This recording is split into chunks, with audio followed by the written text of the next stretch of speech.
Agni Pooja in Varanasi. Varanasi, the holy city of Hindus, the city where you come specifically to die and be cremated. The city with the most distant history of an urban civilization in the world, the city with hundreds of temples, with priests and holy beggars, with the legendary Ganges. Varanasi is India, and people come here from all over India to immerse their bodies in the holy river. The unpaved streets, devoid of sidewalks, gather from everywhere a sea of people who move, multicolored and lively in all directions. Gentle and lazy like a holy cow, slowly making their way into the eternal city. We get out of the luxurious car. It is warm even though it is February, and I pull my velvet jacket around me in a gesture of self-defense from the street, from the crowd. After a few steps, the crowd of troubled faces impresses me with the respect and care they show the traveler, and I am ashamed of my fear. It is a crowd like I have rarely seen, of bodies, vehicles, holy cows, holy beggars, and sellers of flowers or fruits sitting directly on the bare ground. The street becomes a colossal body of a docile and strong elephant, treading carefully so as not to crush anyone. I think of rush hour in Chicago, when a desperate, trembling, nervous crowd pours onto Michigan Avenue, competing to overtake, trampling everything, and can crush you if you do not have the strength and agility to defend yourself. The holy city embraces me and envelops me in safety, in peace, an inner peace that is reflected here by man unencumbered by time and its rigors. Nowhere have I experienced the immensity of the moment like here, perhaps only in a childhood of summer days that lasted an eternity.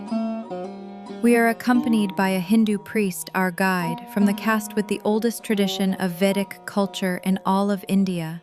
We walk slowly through the crowd, and in front of a textile shop he signals me to look inside. The shop owner, dressed in white, sits on a chair at the entrance. At the counter, a few women wrapped in saris chat with the sellers. In the middle of the shop, a huge cow lies down under shelves of brightly colored cloths and silks.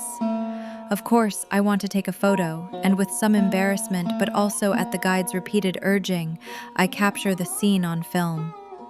The guide smiles and adds, "Only in India you can film this."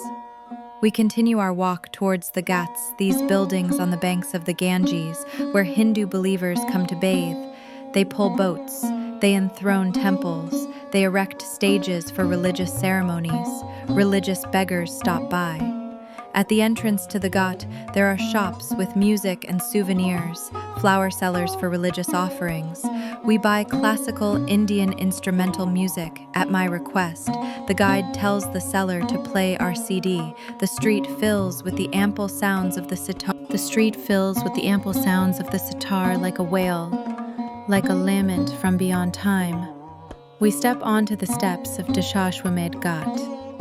Saints in intense scarlet costumes appear from under enormous turbans, seated on the hot and dirty stones in complete intimacy with the street.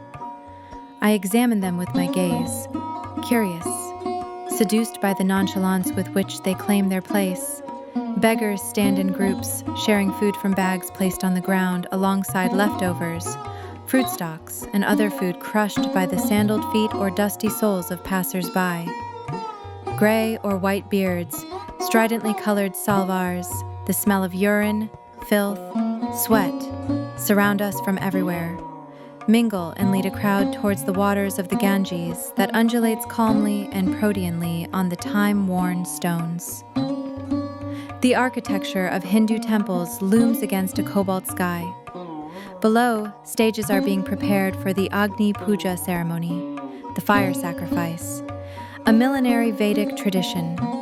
The marigolds in the flower beds, a coming and going of sari in psychedelic colors, the pungent smell of urine, defeated only by the burning of aromatic incense, the flight of birds over the gloomy and dirty water, come from everywhere and create a holy calm of the place.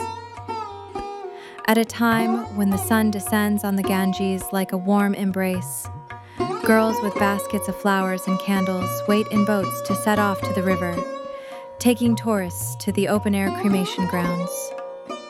We get on the boat, and our Brahmin guide begins his holy chant and prayer that I record on video.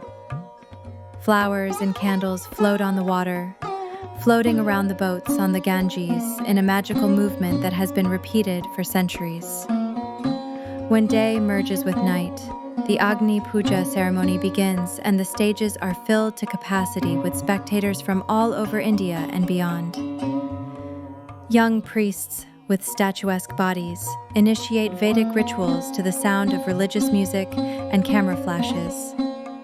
The sacred fire, the fragrant incense, the fascination of time and place overcome all the unpleasantness of old age, infirmity, poverty, the pestilence of the street that disappear in the smoke of sandalwood and myrrh burned in the holy censers. Souls open, like the lotus flower, and the miracle of the moment takes possession of the ghat. It is night in Varanasi. On the Ganges float marigolds and candles. Vedic gods rejoice and smile with kindness over our heads.